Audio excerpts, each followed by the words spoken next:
Hi sir. Hello. Sir special కిడ్స్లో like ADHD అయినా లేకపోతే ఆటిజం పిల్లల్లో అయినా డెవలప్మెంట్ డిలే పిల్లలైనా లేకపోతే సిండ్రోమ్ ప్రాబ్లంతో ఉన్న పిల్లల్లో అయినా ఓవరల్ ఇష్యూస్తో మనం బాగా చూస్తూ ఉంటాం సార్. ఎందుకు వస్తాయి అలాంటి ప్రాబ్లం, వీటిని ఎలా మీట్ చేయాలి, దానికి తగ్గ సొల్యూషన్ మన అశోకలా ఎలా ఉన్నాయి, ఈ వీడియో ద్వారా ఇన్ఫర్మేషన్ ఇచ్చే ప్రయత్నం చేద్దాం సార్. యా అండి. సో ఓరల్ ప్లేస్మెంట్ థెరపీ అనేది మనకు ఒక కాన్సెప్ట్ అనేది ఉందండి. సో ఎవరికైతే ఓరల్ సీకింగ్ అనేది ఉంది, లేదంటే సెన్సిటివిటీ అనేది ఉంది, లేదంటే ఓరోమోటర్ కోఆర్డినేషన్ అనేది లేదు, సో అలాంటప్పుడు ఈ ఇష్యూస్ అనేవి చాలా వరకు కనిపిస్తుంది. ఓరోమోటర్ కోఆర్డినేషన్ లేకపోవడం వల్ల పిల్లలు అంటే కిడ్స్ విత్ ఆటిజం కానివ్వండి, కొన్ని డెవలప్మెంటల్ డిజార్డర్స్ కానివ్వండి, వీటిలో ఏంటంటే ఎక్స్ప్రెసివ్ లాంగ్వేజ్ అనేది డిలే అయిపోతుంది. అంటే వాళ్ళ కాంప్రిహెన్సివ్ లాంగ్వేజ్ ఎంత బాగున్నా, అర్థం చేసుకోవడం ఎంత బాగున్నా కూడా వాళ్ళు మాట్లాడాలన్నా వాళ్ళు మాట్లాడలేరు, భాష పెట్టలేరు కదా సార్, కమ్యూనికేట్ చేయలేరు. Okay, that verbal or non verbal గా కొంతవరకైనా బాగున్నా కూడా వర్బల్ గా అయితే ఉండదు మనకి చాలా వరకు. సో ఈ ఓరల్ ప్లేస్మెంట్ థెరపీ ఇవ్వడం వల్ల మనకి ఓరోమోటర్ కోఆర్డినేషన్ అనేది వస్తుంది. అది ఎలాగా అని అంటే ఈ sucking, licking, blowing, spitting, chewing అనేవి మనకు వస్తుంది. అంటే ఇవి చాలా ఇంపార్టెంట్ మనకి మాట్లాడాలి అని అంటే. ఇప్పుడు నన్ను మీరు గమనిస్తే గనక నాకు ఈ లిప్స్, నోస్ దగ్గర నుండి ఆల్మోస్ట్ అబ్డామిన్ దగ్గర దాకా మనకి స్పీచ్ మెకానిజం అని అంటాం మనం.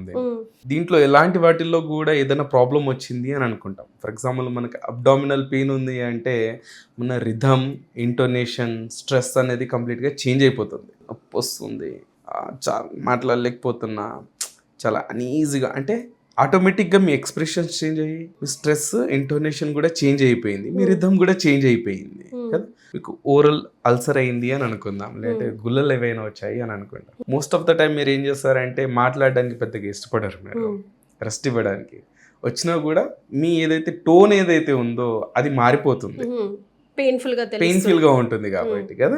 ఈవెన్ మీకు టాన్సిలైటిస్ అయింది అని అనుకుందాము, లేదు అని అంటే మీకు మింగడంలో ఇబ్బంది అవుతుంది, లేదంటే ఓకల్ అబ్యూజ్ అయింది అరవడం వల్ల, గట్టిగా మాట్లాడడం అయినప్పుడు మీరు సరిగ్గా మాట్లాడలేరు, అప్పుడు కూడా మీ ఏదైతే కోఆర్డినేషన్ ఏదైతే ఉందో అది తప్పిపోతుంది కదా. సో వీటినన్నింటినీ ఒక దగ్గరికి తీసుకురావడానికి, ఒక కోఆర్డినేషన్లో పెట్టడానికే ఈ ఓరల్ ప్లేస్మెంట్ థెరపీ అనేది మనం ఇస్తాము.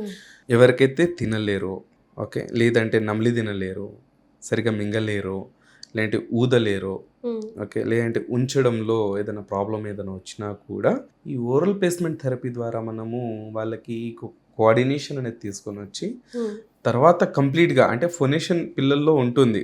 ఫొనేషన్ అంటే అనేది ఒక ఫొనేషన్, సౌండ్ బయటికి తీస్తున్నామంటేనే అది ఒక ఫొనేషన్. దాన్ని మనం నాలుక ద్వారా, మన జా ద్వారానో, అంటే నోటి ద్వారా మనం ఏం చేస్తున్నాం, ఒక లాంగ్వేజ్లో మనం మోల్డ్ చేస్తున్నాం దాన్ని. అది చేయడాన్ని కోఆర్డినేషన్ అని అంటున్నాం మనం.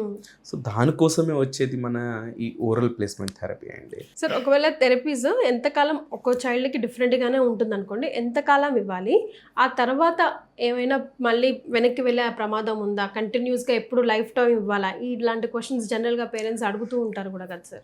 It is a very common question అండి. సో ఎప్పుడైనా ఏదైనా కండిషన్ పైన ఆధారపడి ఉంటుంది మనకి.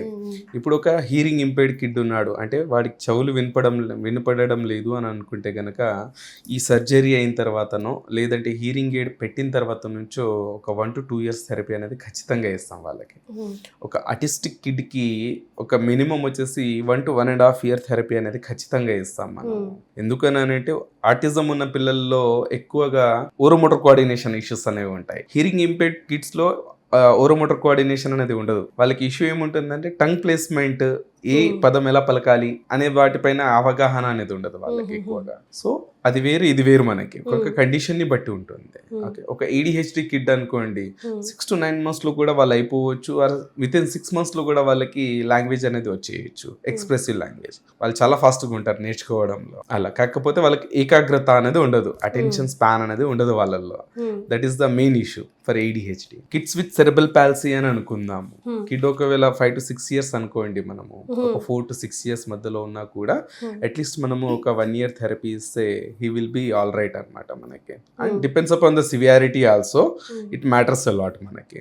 సివియారిటీ అండ్ ఏ రకమైన మనం ట్రీట్మెంట్ అనేది ఇస్తున్నాం అనేది కూడా మ్యాటర్ చేస్తుంది మనకి. అంటే సపోర్టింగ్ థెరపీస్ కూడా ఉంటాయి మనకి దాంతోపాటు. సో విత్ ఇన్ మనకి ఏంటంటే ఈ ఓరోమోటర్ కోఆర్డినేషన్ వచ్చేసిన 6 monthsలో మనకి లాంగ్వేజ్ డెవలప్మెంట్ అనేది మనకి ఈజీ అయిపోతుంది. ఫస్ట్ రావాల్సింది మనకి oromotor coordination, and that we find with the oral placement therapy అండి. So it is making crucial role for children with differently abled. Okay అట్లా సార్ కొంతమంది ఎంత దీనివల్లనే అనుకుంటా బిహేవియర్ ఇష్యూస్ వస్తూ ఉంటాయి, ట్రిగర్ అవుతూ ఉంటాయి పిల్లలకి. మేబీ దే కాంట్ ఎక్స్ప్రెస్ అనో లేకపోతే రకరకాల ఇష్యూస్ వల్ల, అది నేను అనుకుంటున్నమాట. బట్ మీ దృష్టితో story might completely change. So ఎందుకు వస్తాయి సార్ బిహేవియర్ ఇష్యూస్ పిల్లల్లో? అండి, ఒకటి వాళ్ళకి మాట్లాడలేరు, ఫ్రస్ట్రేషన్ లెవెల్స్ పెరుగుతూ ఉంటాయి వాళ్ళకి. ఎలా చెప్పాలి, ఎలా అడగాలి, ఎలా వాళ్ళ నీడ్స్ ఫిల్ చేసుకోవాలి అన్నది వాళ్ళకి తెలియదు. కాబట్టి దాని ద్వారా ఏమవుతుంది, వాళ్ళు కొట్టో అరిచో ఓకే టాంట్రమ్ చూపించో, అది కూడా ఎక్కడి నుంచో క్యాచ్ చేస్తారు కదా సార్. మరి అది క్యాచ్ చేసినప్పుడు ఇదెందుకు క్యాచ్ చేయరు, నాకు డౌట్ అది పెద్ద. ఓకే అండి, దేనికైనా మనకి ఒక లెవెల్ అనేది ఉంటుంది. కొంతవరకు ఏడ్చి ఊరుకుంటున్నాము అని అంటే ఆర్ సిచ్యువేషన్కి తగ్గట్టుగా ఉంది అని అనుకుంటే అది నాన్ వర్బల్ కమ్యూనికేషన్ కింద దాన్ని మనం పెట్టొచ్చు. సిచ్యువేషన్కి తగ్గట్టుగా లేదు, పేరెంట్స్కి అర్థమవ్వడం లేదు అని అంటే మాత్రం అది చాలా కష్టం. అది ఒక తారాస్థాయికి వెళ్ళిపోయింది అని అనుకోండి, అది ఒక బిహేవియర్ కింద. అంటే నేను ఏడిస్తేనే నాకు ఇది ఇస్తారు అన్న కాన్సెప్ట్ అనేది ఒకసారి జనరేట్ అయింది వాళ్ళ మైండ్లో అని అనుకుంటే that call as a behaviour issue. లేదంటే నేను కొడితేనే నాకు ఇది అవుతుంది ఈ పని అని అనుకుంటే అది ఒక బిహేవియర్ ఇష్యూ కింద అవుతుంది. That is not the good way to communicate with others కదా. సో ఇలా దీన్ని చేయడానికి మనం బిహేవియర్ థెరపీ అనేది ఇస్తాం వాళ్ళకి. ఓకే, సిచ్యువేషన్స్ క్రియేట్ చేస్తూ సిచ్యువేషన్ని ఎలా ఓవర్కమ్ చేయాలి అన్నదే బిహేవియర్ థెరపీ మనకి.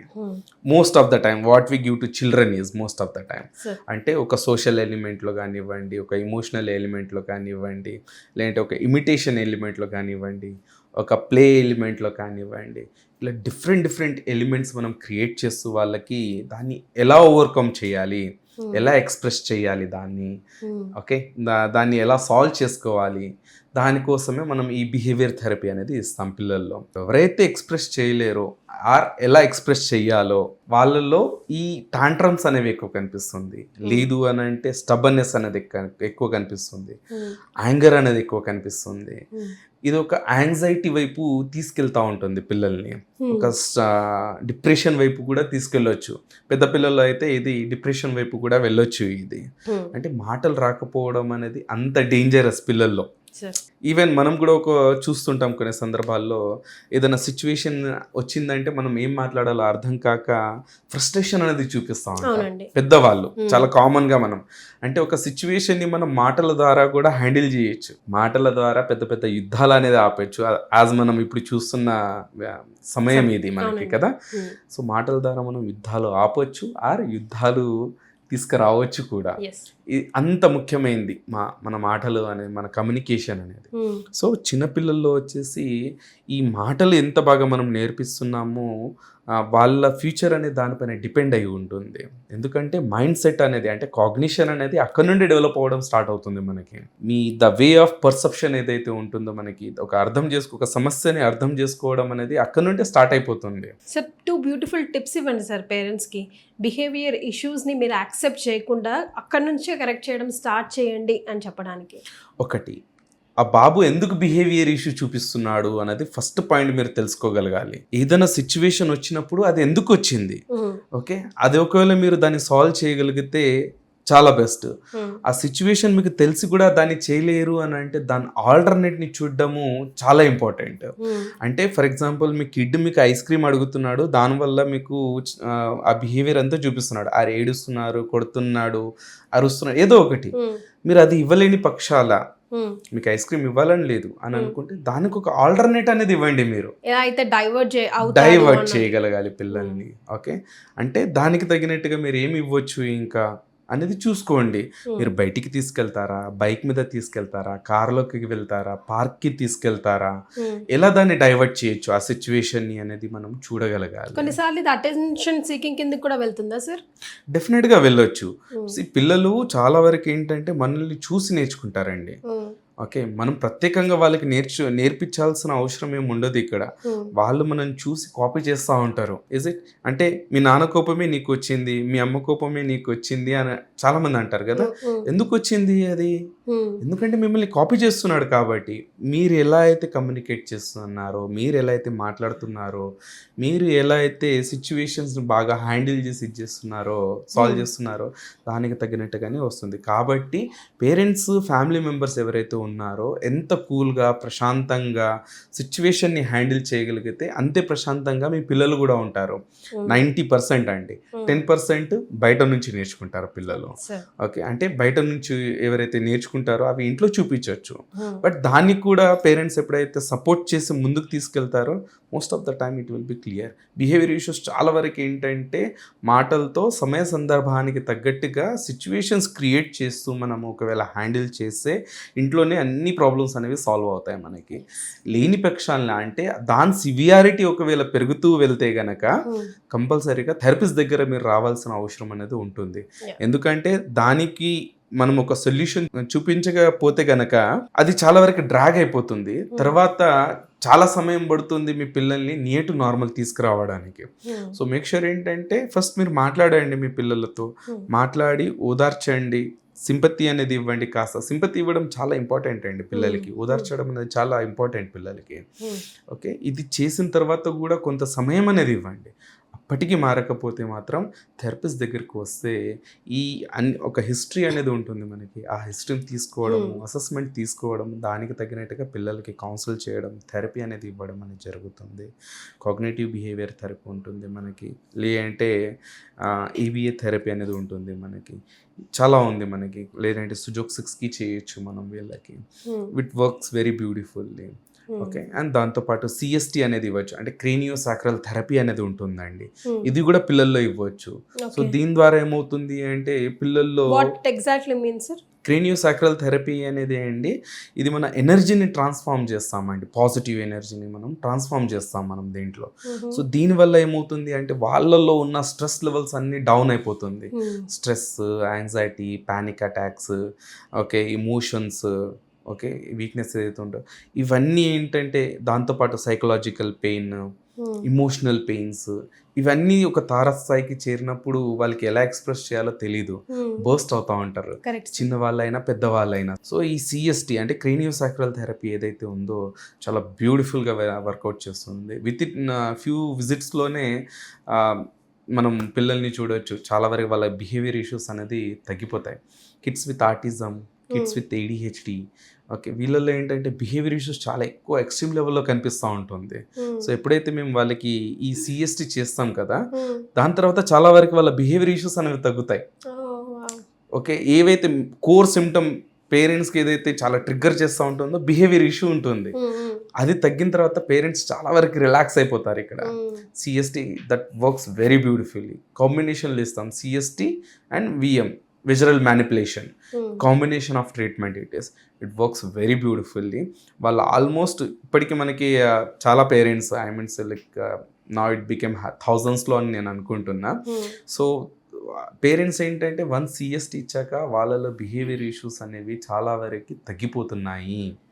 వాళ్ళలో స్పీచ్ అనేది చూస్తున్నాం. Feedbacks, yes, we have thousands of feedbacks in that. So చాలా వరకు ఈ బిహేవియర్ ఇష్యూస్ తగ్గిపోవడము, వాళ్ళు రిలాక్స్ అవ్వడము. వాళ్ళు రిలాక్స్ అయ్యారంటే పేరెంట్స్ అల్టిమేట్గా వాళ్ళ స్ట్రెస్ అనేది తగ్గిపోతుందండి. సెకండరీగా ఏదైతే ఉంటుందో ఈ హైపర్నెస్ లేదంటేనో మాటలు ఏవైతే ఉన్నాయో అవే కాస్త కొద్దిగా టైం పెట్టుకున్నా కూడా ఈ స్ట్రెస్ అనేది తగ్గిపోతుంది పేరెంట్స్కి CST విజువల్ మ్యానిపులేషన్ చేయడం వల్ల మాత్రం. సో నేను ఈ 2 పాయింట్స్ ఇప్పుడు మీరు చెప్పిన లాస్ట్ 2 పాయింట్స్ కూడా ఫస్ట్ టైం వింటున్నాను సార్. సో మనకే చాలా తెలుసు అనుకుంటాం కానీ మనకు తెలియని ఇంకా చాలా చాలా ఉన్నాయి. వెరీన్ వీ హ్యావ్ టు నో. వాళ్ళేమనుకుంటారు వీళ్ళేమనుకుంటారు అని మన టైం ఇన్వెస్ట్ చేసి మనం డిమోటివేట్ అయ్యే కన్నా ఒక్క అడుగు ముందుకు వేస్తే కనుక, ఎలాంటి వాళ్ళని కలిస్తే కనుక పిల్లలను ఇంకా తొందరగా రికవర్ ఎలా చేయొచ్చు అన్న దాని మీద మనం మన హెల్త్ని కానీ వెల్త్ని కానీ ఇన్వెస్ట్ చేస్తే కనుక, రైట్ టైంలో ఇన్వెస్ట్ చేస్తే will get good results. So ఒకసారి మీ కింద స్క్రోల్ అవుతున్న అశోకాకి చైల్డ్ డెవలప్మెంట్ సెంటర్ కాల్ చేయండి. ఏమైనా ఏమైనా ఇష్యూస్ ఉంటే మాట్లాడండి, మీకు నమ్మకం కుదిరాకే పిల్లోడినో పిల్లదాన్నో పట్టుకురండి, అంతే కదా sir? Because it's like emotion, very much emotion involved in it. And ఇవాళ పిల్లలే రేపటి భావి పౌరులని బీయింగ్ అన్ ఇండియన్స్ మనం అందరం నమ్ముతాం కాబట్టి. Thank you so much for such a valuable information. Thank you అండి.